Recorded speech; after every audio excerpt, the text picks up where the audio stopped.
vivons dans une société de consommation qui nous pousse constamment à rechercher davantage, créant ainsi une insatisfaction perpétuelle. Vous êtes d'accord avec cela? Les publicités, les réseaux sociaux, les films, la musique, les magasins, les restaurants, tout contribue à nourrir ce sentiment de manque en nous incitant à toujours vouloir plus. Si nous nous laissons emporter, nous aurons toujours l'impression qu'il nous manque quelque chose.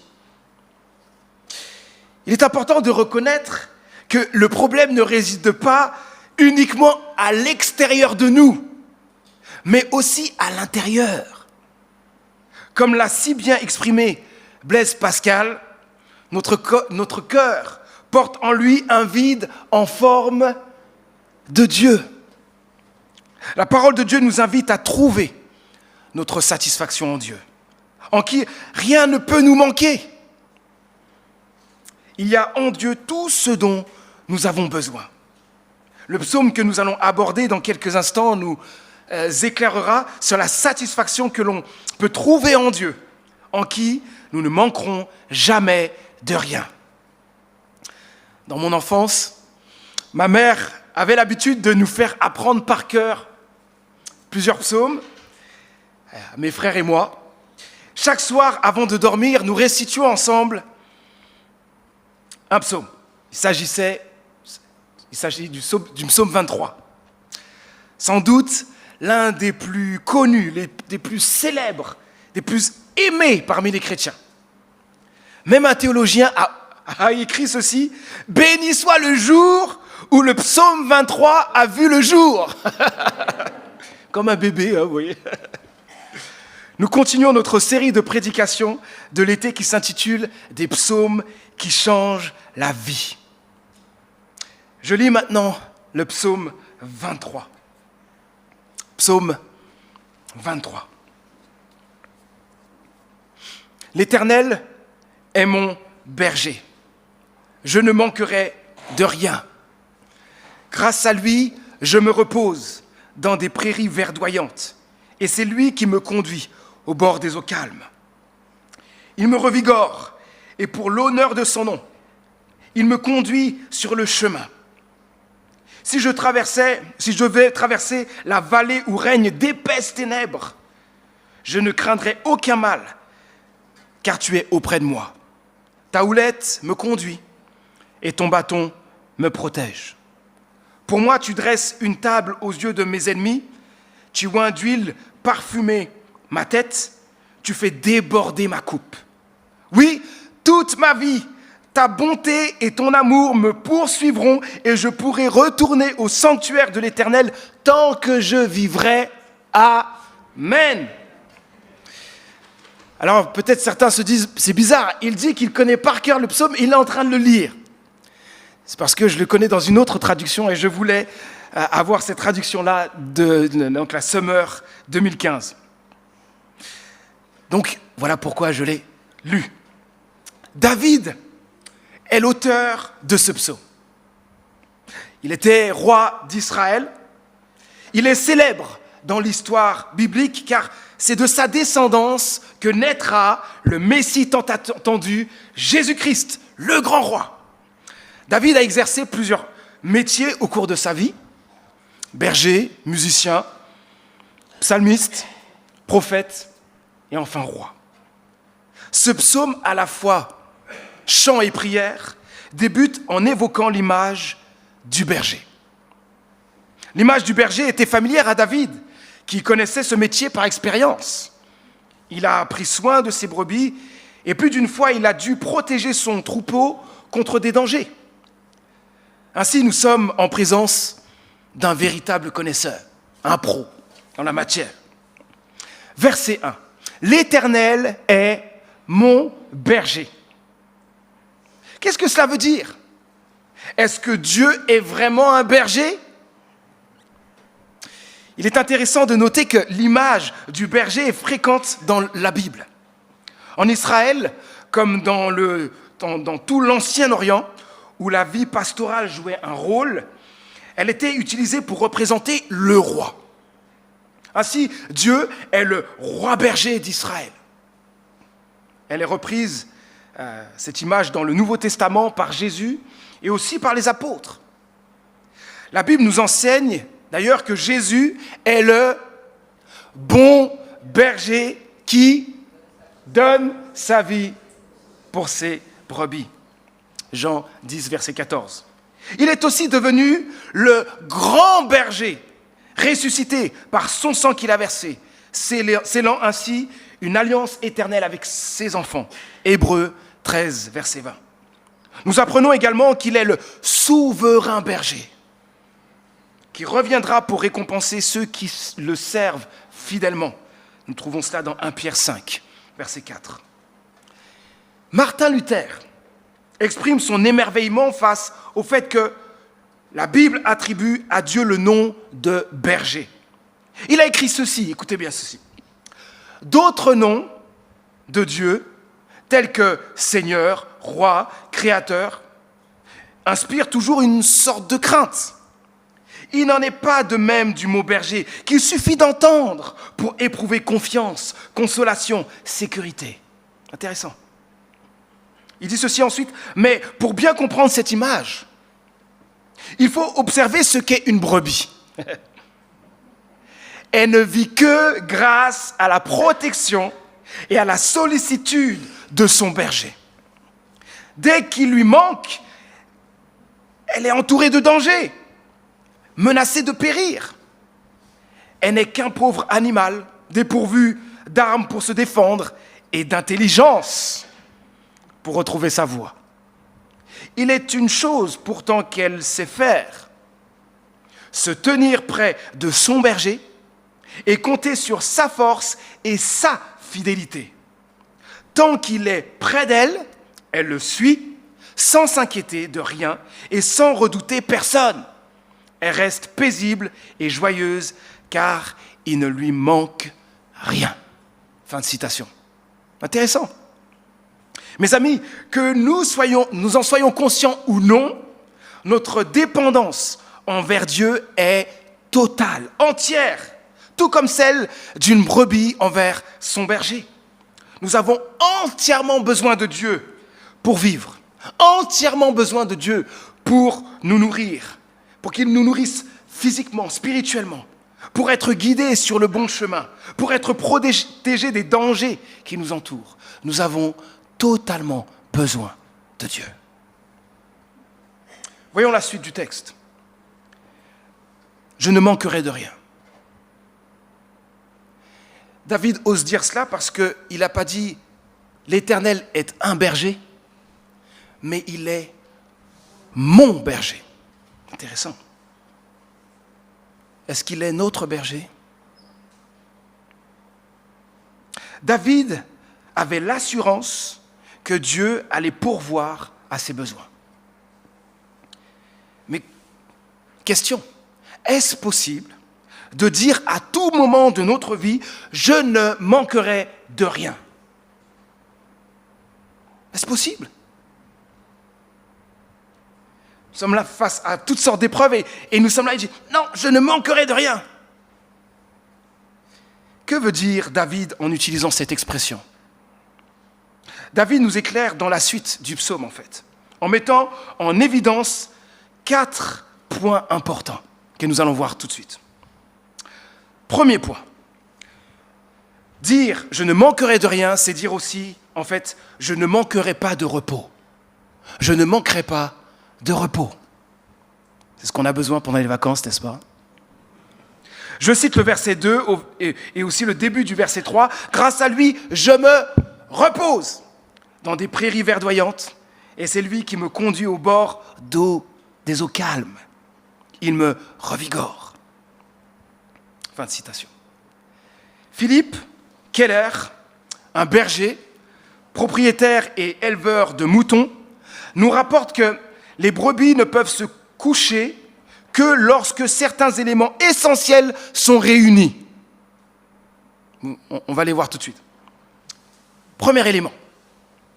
Par timidité, Elles refusent de se coucher tant qu'elles ne sont pas libérées de toute crainte.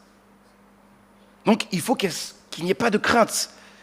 Sinon, ce n'est pas possible de faire dodo. Deuxième, le comportement social du troupeau implique que les brebis ne se coucheront qu'à condition de n'avoir aucun différend avec leurs congénères. Troisième point, si elles sont tourmentées par des mouches ou des parasites, les brebis ne se coucheront pas. Elles ne peuvent se reposer que débarrassées de ces insectes. Enfin, quatrième et dernier point, elles ne peuvent se coucher tant qu'elles ressentent le besoin de se nourrir. Elles ne doivent pas avoir faim. Ça fait beaucoup, hein? Et notre cher Keller finit ainsi, il est donc clair qu'elles doivent se sentir libres de toute impression de crainte, de tension, de tourment ou de faim. Nous pouvons en conclure que seul le berger peut les libérer de ces anxiétés. Fin de citation. Il y a plusieurs mois, une personne m'a dit avoir vécu quelque chose de très douloureux, très grave avec une personne de sa famille. Elle me disait combien elle était rongée jour et nuit par l'amertume. Elle avait besoin de repos. Une autre personne m'a dit qu'elle n'arrivait pas à dormir à cause de ses inquiétudes concernant sa santé. Cette personne avait besoin de repos. Une autre personne a vécu une année stressante, ultra remplie. Elle m'a dit être proche de l'épuisement. Cette personne avait besoin de repos. Un jeune m'a raconté ses combats personnels avec un péché dans lequel il tombe souvent. Il vit dans une culpabilité, il a du mal dans sa relation avec Dieu, parce qu'il ne se sent pas en paix, avec Dieu. Ce jeune a besoin de repos. Le repos dont nous avons besoin consiste avant tout à être en paix dans notre relation avec Dieu. Cette paix, nous pouvons l'avoir en mettant notre confiance en Jésus-Christ, afin de recevoir le pardon de nos fautes et être réconciliés avec Dieu. Nous devons ensuite nous maintenir dans cette relation, même au milieu des tentations et des épreuves. Étant donné qu'il est inévitable que des tensions et des blessures surviennent dans nos relations, il est essentiel de rechercher aussi activement la paix en reconnaissant nos erreurs et en demandant pardon lorsque nous avons blessé quelqu'un. Ici, le repos, c'est la paix dans nos relations avec les autres. Et parfois, souvent, devons être prêts à pardonner lorsque quelqu'un nous a blessés. Nous devons aussi être prêts à demander pardon si nous avons blessé quelqu'un. Nous devons enfin faire tous nos efforts, les efforts nécessaires pour nous réconcilier avec la personne avec qui nous avons un différend. Enfin, le repos dont nous avons besoin signifie aussi demeurer en paix, quelles que soient les circonstances difficiles que nous traversons, en gardant une confiance totale en Dieu. J'ai parlé ici de la paix dans notre relation avec Dieu, de la paix dans nos relations les uns avec les autres, et d'une paix qui demeure en nous, quelles que soient les circonstances. Ça, c'est vivre dans le repos. Et bien sûr, avant tout, c'est un repos qui vient de Dieu. Parce que c'est en Jésus-Christ que nous trouvons le repos dont nous avons besoin, la paix avec Dieu et aussi la paix de Dieu dans nos circonstances et dans les relations. Nous avons besoin de trouver notre repos en lui. Face aux épreuves, aux tentations, aux relations difficiles et au stress de la vie, est-ce que ce matin nous ressentons le besoin de repos? Sommes-nous abattus, découragés? Le texte nous invite à nous rappeler ceci. Dieu nous aime et il désire ardemment nous accorder le repos dont nous avons besoin. Il désire renouveler nos forces physiques, mentales et spirituelles. Donc, si nous avons besoin de repos, venons à lui ce matin. Deuxième chose, Je ne manquerai de rien signifie je ne manquerai pas d'orientation. Je lis la suite du verset 3. Pour l'honneur de son nom, il me conduit sur le droit chemin. David dit droit chemin. Probablement parce qu'il y a dans le désert de Judée bien des sentiers trompeurs qui n'aboutissent à rien ou qui mènent à des précipices. Facile de les reconnaître de jour, mais pas de nuit. Incapable de s'orienter et de retrouver une piste, la brebis s'égare inévitablement lorsqu'elle est livrée à elle-même. Heureusement, le berger est là, il connaît le chemin, il passe le premier, le troupeau n'a qu'à marcher sur ses traces. Philippe Keller, l'ancien berger que j'ai mentionné précédemment, souligne un autre point de ce texte concernant l'image des brebis. Il dit « Les brebis sont des créatures aux habitudes fortement ancrées. » J'ajoute, elles sont très têtues. Si elles sont laissées à elles-mêmes, elles suivent les mêmes pistes jusqu'à les creuser d'ornières, broutent les mêmes herbages jusqu'à les épuiser, polluent leur propre terrain jusqu'à les corrompre par la maladie et les parasites. Cela met vraiment en évidence le besoin crucial qu'a une brebis d'avoir un berger et de se laisser guider, d'écouter sa voix, d'obéir à sa voix, à la voix du berger pour éviter de se retrouver dans des endroits dangereux ou de rester dans un lieu qui pourrait devenir stérile et la rendre malade. Pour nous aussi, il y a des dangers lorsque nous suivons nos propres voies plutôt que celles de Dieu. Bien souvent, en tant que chrétiens, il nous est arrivé de suivre nos propres voies et de désobéir à Dieu. Dans ces moments-là, la paix et la joie nous quittent et laissent place à la culpabilité devant Dieu. Parce que nous savons avoir mal agi et au fond, nous voulons plaire à Dieu, faire sa volonté. Parfois, les conséquences de nos chutes ne sont pas graves pour notre entourage. Mais voici un des dangers. Nos chutes peuvent laisser des fragilités. Je donne un exemple, l'exemple d'un chrétien qui m'a un jour confessé sa dépendance à l'alcool. Bien que les conséquences n'étaient pas encore graves dans sa situation, il avait une fragilité. Il ressentait un désir fort, voire incontrôlable, d'acheter une bouteille chaque fois qu'il se trouvait dans un magasin. Il aime Dieu, il veut le suivre, mais sa lutte est terrible, parce que, si on remonte à plusieurs années avant, il a laissé une porte ouverte. Et cette porte s'est ouverte un peu plus, laissant place à une dépendance, une fragilité, qui devient une lutte terrible, sans cesse, contre le péché. Et d'ailleurs, en disant cela, si vous êtes pris dans une dépendance, s'il y a un péché dans lequel vous tombez régulièrement, j'ose dire ceci, je vous en supplie, ne restez pas seul.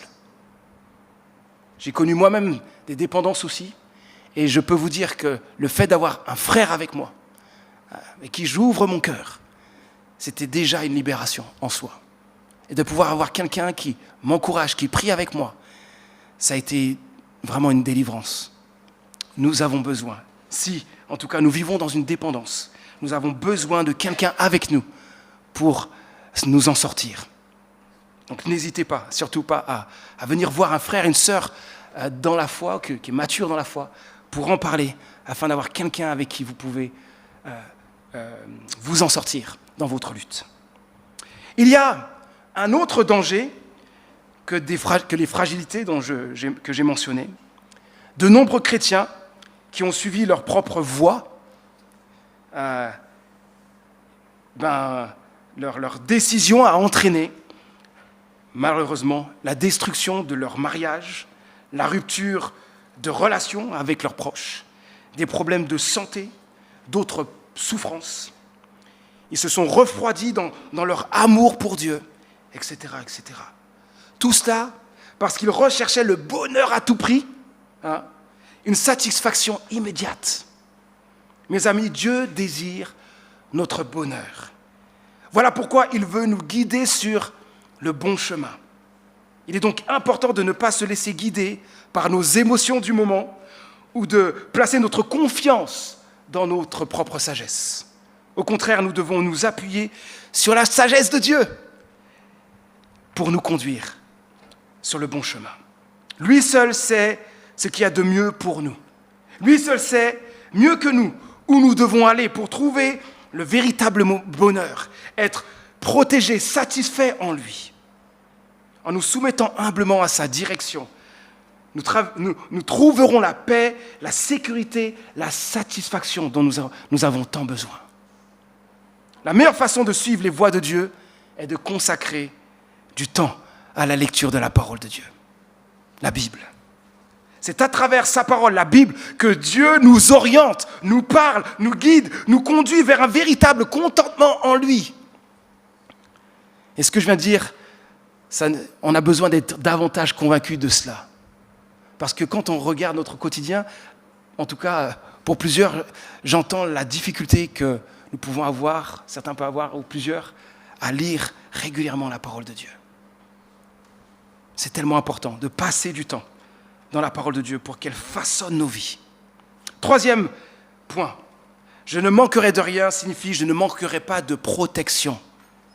Verset 4, si je devais traverser la vallée où règne d'épaisses ténèbres, je ne craindrai aucun mal, car tu es auprès de moi. Ta houlette me conduit et ton bâton me protège. Les ténèbres, c'est une expression utilisée pour évoquer un environnement menaçant, périlleux. La houlette est une sorte de longue baguette se terminant en forme de boucle ou de crochet, servant à rassembler les brebis et à les guider, éventuellement à les sauver du danger. Le bâton est un instrument d'autorité et de défense dont le berger se sert aussi pour compter et examiner ses brebis. Quelle bonne nouvelle pour nous! Notre bon berger est pleinement équipé pour nous guider, nous soigner, nous secourir et nous protéger. David a écrit, vous l'avez entendu, « Si je devais traverser la vallée où règne d'épaisses ténèbres ». Ce matin, je souhaiterais affirmer que Dieu n'a jamais promis qu'en tant que chrétiens, nous traverserons jamais de temps difficiles. Ce verset met en évidence la réalité de l'existence des épreuves. Cependant, Dieu désire prendre soin de nous, ses enfants, d'une manière particulière. Parfois, il interviendra pour nous délivrer, nous guérir, nous libérer de situations difficiles, mais il arrive aussi d'autres moments où il choisit de ne pas le faire. Toutefois, Dieu garantit, vous l'avez entendu, il garantit sa présence à nos côtés. Sa présence nous apportera sa paix au milieu de la souffrance. Sa présence nous donnera de la joie, même lorsque les circonstances sont difficiles. Sa présence en nous nous apportera consolation lorsque nous traversons un moment de peine. Sa présence en nous fortifiera notre foi lorsque nous sommes découragés. Sa présence en nous amènera à une intimité plus profonde avec lui, à une plus grande maturité spirituelle et à une ressemblance croissante à l'image de Jésus-Christ. David proclame avec foi « Je ne craindrai aucun mal, car tu es avec moi. Tu es auprès de moi. » Il se rappelle à lui-même que dans les moments les plus sombres de sa vie, Dieu est toujours présent et il ne l'abandonnera jamais. David nous donne un exemple précieux ici. Dans les moments difficiles, il est naturel de perdre de vue la présence de Dieu. Nous pouvons avoir le sentiment qu'il n'est plus là. Il est tout à fait normal d'exprimer à Dieu ses sentiments, nos craintes, nos peurs, nos doutes. Cependant, nous ne devons pas nous laisser abattre par notre épreuve. il vient un moment où nous devons revenir à la vérité de la parole de Dieu et commencer à affirmer « Je ne craindrai aucun mal, car tu es avec moi ». Et quand on l'affirme dans la difficulté, dans l'épreuve, cela ne va pas dire qu'on a une grande foi. On commence peut-être à le dire en tremblant « tu es avec moi ». Mais plus nous avançons et plus Dieu se révèle, et plus nous pouvons dire avec assurance « tu es avec moi ». Peut-être ce matin, tu ne vois pas encore la fin du tunnel dans ta situation. Mais sache une chose, Dieu est là. Dieu est avec toi. Il ne t'a pas abandonné. Il désire te conduire plus profondément dans son intimité et agir dans ta situation. Peut-être que son action ne se manifestera pas de la manière que tu l'attends, que tu aimerais, mais sois assuré qu'il agira selon sa sagesse et selon sa parfaite volonté. Fais confiance à Dieu, à son plan. Laisse-le œuvrer dans ta vie. Quatrième et dernier point, pour je ne manquerai de rien, je ne manquerai pas de nourriture. Verset 5, pour moi, tu dresses une table aux yeux de mes ennemis, tu oins d'huile parfumée ma tête, tu fais déborder ma coupe. David, avec la facilité orientale de passer d'une image à une autre, se compare maintenant à un visiteur accueilli par un hôte puissant et généreux qui lui prépare lui-même la table sous l'œil d'ennemis envieux, qui lui verse sur sa tête de frais parfums et lui sert une coupe pleine à déborder. L'huile parfumée que l'on répandait sur les cheveux était un geste coutumier pour honorer un invité lors d'un banquet, symbole de joie et de bénédiction divine. On sait aussi que l'huile représente le Saint-Esprit. Les ennemis des brebis sont impuissants quand le berger est présent. Dieu est capable de transformer une circonstance où l'ennemi est présent en un temps de fête avec ses enfants. Il y a protection ici, nourriture et honneur qui sont donnés. C'est un temps fort de joie où Dieu veut nous combler de sa joie, nous combler spirituellement. Nous avons vu jusqu'ici que lorsque David proclame « Je ne manquerai de rien », il fait référence à 4 éléments essentiels. Je ne manquerai pas de repos, je ne manquerai pas d'orientation, je ne manquerai pas de protection et je ne manquerai pas de nourriture. On pourrait dire, je ne manquerai pas de joie, de satisfaction en lui. Le psaume 23 limite le rôle du berger au repos, à l'orientation, à la protection, à l'approvisionnement. Mais Jésus, le bon berger, va plus loin. Il a donné sa vie pour ses brebis. L'apôtre Paul nous donne une belle promesse qui rejoint vraiment celle de David dans Philippiens 4, verset 19. Si on devait dire, où est-ce qu'il y a un texte un peu semblable pour dire « je ne manquerai de rien » dans le Nouveau Testament, eh bien c'est Philippiens chapitre 4, verset 19. « Mon Dieu subviendra pleinement à tous vos besoins.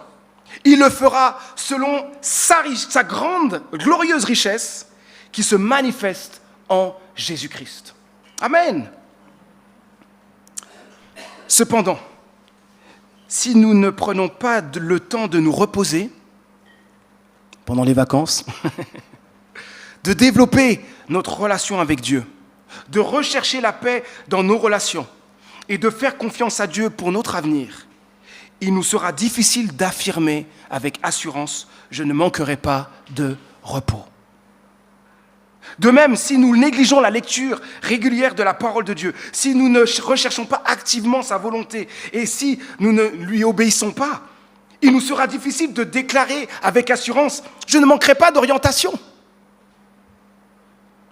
Si nous manquons de confiance en Dieu pour notre protection contre les dangers, si nous oublions sa présence constante à nos côtés et son engagement à ne jamais nous abandonner, il nous sera difficile de proclamer avec assurance « je ne manquerai pas de protection ».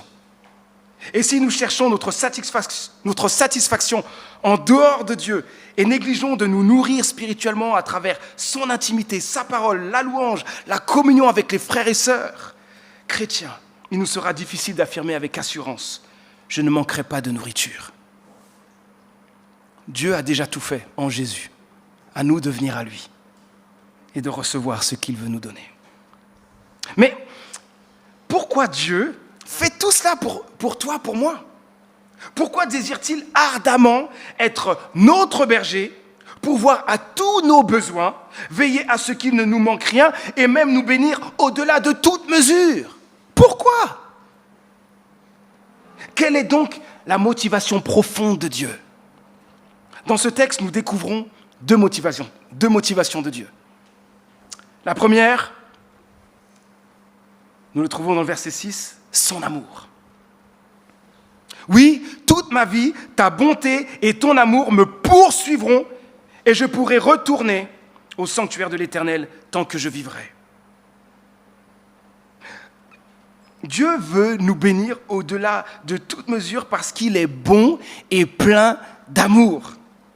Ce verset souligne la bienveillance permanente de Dieu. Les mots sont forts ici. Ta bonté et ton amour me poursuivront. Vous imaginez quelqu'un qui court plus vite que vous. Vous êtes en train de courir, mais la personne est derrière vous. Elle vous poursuit. C'est à ce point, c'est une bonne image pour dire à quel point l'amour, la grâce, la bonté de Dieu nous poursuit. Waouh! Et la bonne question, comment Dieu peut-il nous aimer malgré nos fautes ? Nous en faisons tellement. Tellement de fois, nous agissons d'une manière qui ne plaît pas à Dieu. Comment peut-il nous aimer malgré nos fautes, malgré nos péchés, malgré nos désobéissances ? La réponse réside, vous l'entendez déjà, dans la nature même de Dieu. Dieu est amour. Il ne s'est pas réveillé un matin, tiens, je vais peut-être commencer à aimer telle ou telle personne. Tiens, ce serait bien que je commence à aimer telle personne parce qu'il mérite peut-être, ou il ne mérite pas, ou parce que... Non, il n'y a rien du tout que nous méritons de Dieu. Son amour habite, l'amour habite la personne de Dieu. Son amour est inconditionnel.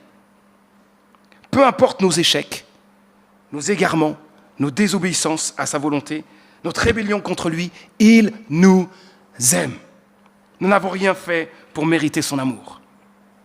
Deuxième motivation qui va peut-être vous surprendre. Son nom. Nous l'avons vu dans le verset 3, pour l'honneur de son nom. Dieu veut élever son nom. Il n'y a rien de mieux qui puisse élever son honneur, son caractère, sa gloire, sa toute suffisance que le débordement de sa bonté et de son amour envers nous. Donc Dieu agit sans cesse pour ton bonheur, pour mon bonheur, pour deux raisons. Il nous aime et il veut sans cesse que sa gloire soit élevée. David finit ce psaume ainsi, « Je pourrai retourner au sanctuaire de l'Éternel tant que je vivrai. » Par ces mots, David exprime son désir de vivre en permanence dans la présence de Dieu, qui est sa paix, sa sécurité, sa satisfaction. Nous devons nous aussi aspirer ardemment à la présence de Dieu par-dessus tout, au point de vivre chaque jour avec Dieu, au point de vivre chaque jour en étant toujours conscient de sa présence en nous, de chérir sa présence dans nos vies. Et cela, vous l'entendez tous les jours de ma vie, mais notre vie ne s'arrêtera pas si nous appartenons à Christ. Et donc, cette satisfaction, on va le poursuivre jusqu'à l'éternité. Ce jour où nous vivrons dans la présence même de Dieu. Je vais maintenant conclure. Et j'aimerais lancer 3 appels importants.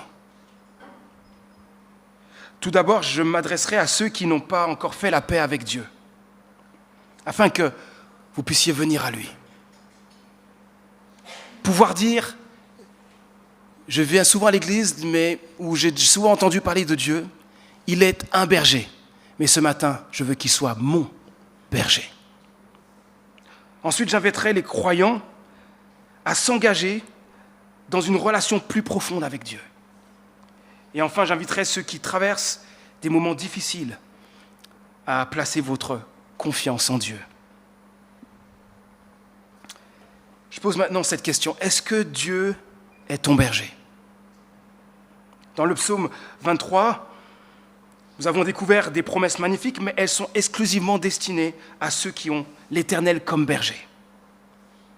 Si nous désirons bénéficier de ces promesses, nous devons établir une relation avec Dieu.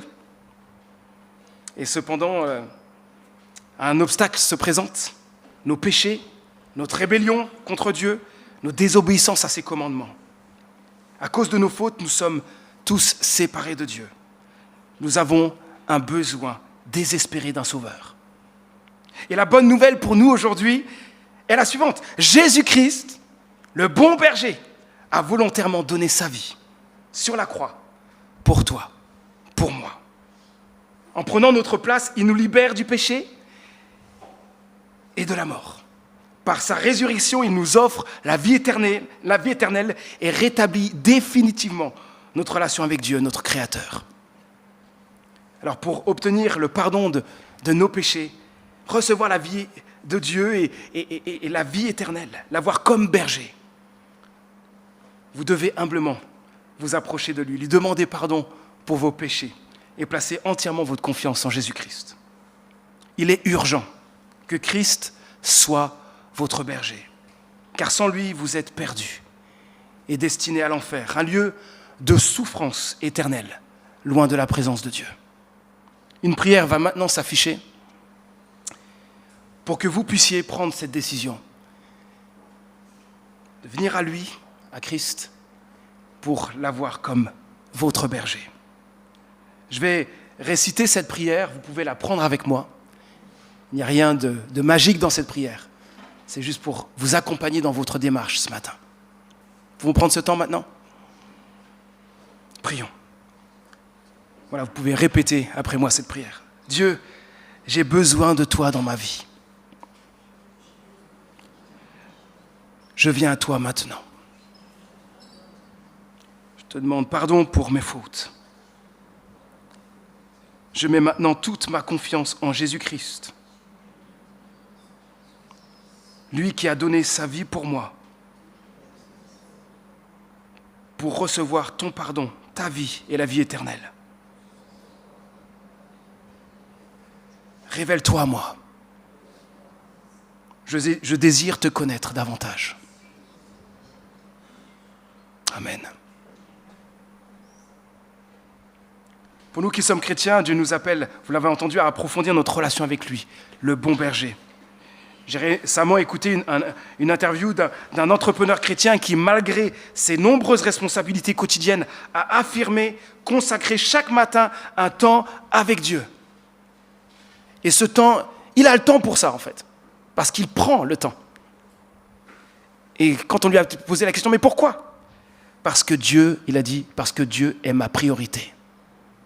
Surtout, Dieu est ma priorité. Chaque matin. Il trouve un endroit tranquille, il met son téléphone en mode avion, où il éteint, et il prend ce temps précieux de communion avec Dieu. Est-ce également notre cas de passer chaque jour du temps dans la présence de Dieu? Si ce n'est pas le cas, je vous invite à prendre maintenant la décision, avec l'aide de Dieu, de consacrer chaque jour un temps pour être en sa présence. Et quand je parle de cela, ce n'est pas forcément le matin, ça peut être à d'autres moments de la journée, mais prendre chaque jour un temps pour développer cette relation, pour avoir une relation plus profonde avec lui. On va afficher une prière pour vous aider aussi dans cet engagement. Je vous invite à répéter cette prière avec moi, si vous voulez vous engager dans ce sens aussi. Dieu mon Père, je te demande pardon d'avoir consacré si peu de temps à ta présence. Ce matin, je prends la décision de faire de la relation avec toi ma priorité. Je décide maintenant de consacrer du temps chaque jour pour lire ta parole et prier, afin de développer une relation plus profonde avec toi. Je te prie de m'aider à honorer cet engagement. Amen. Je finis avec ce dernier rappel. Si tu traverses une période difficile, Dieu t'invite à lui faire confiance.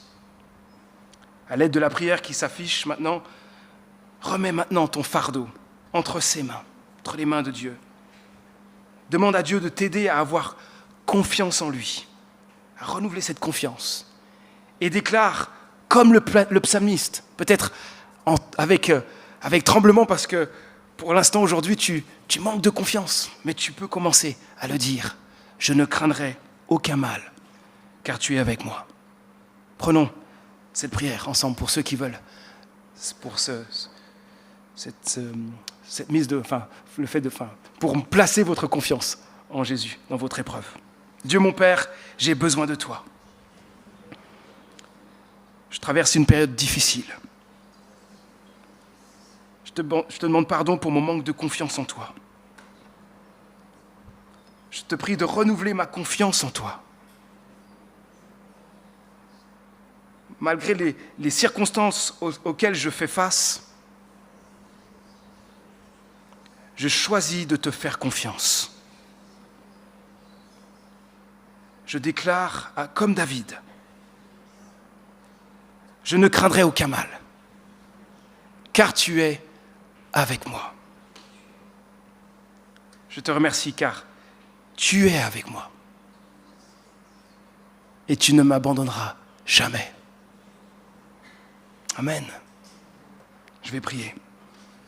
Dieu notre Père, te remercions car en Christ, nous pouvons affirmer que tu es notre berger. Nous te sommes infiniment reconnaissants car en toi, nous ne manquons de rien. Nous trouvons en toi le repos, l'orientation, la protection, la nourriture dont nous avons besoin. Tout cela non pas parce que nous le méritons, mais simplement parce que, en fait, tu nous aimes. Et tu agis continuellement pour ta gloire. Merci Seigneur. Pardonne-nous pour toutes les fois où nous avons cherché notre bonheur ailleurs qu'en toi, où nous nous sommes lamentés, où nous avons perdu confiance en toi, où nous avons cédé à la peur, l'anxiété, le découragement ou au péché. Père, nous te demandons, oui, encore et encore, de nous garder dans ton intimité et de nous aider à te faire confiance en toutes circonstances. Que tu sois glorifié de plus en plus dans nos vies, dans ton Église et dans ce monde qui a vraiment besoin de toi. Continue ton œuvre en nous, au nom de Jésus-Christ. Amen.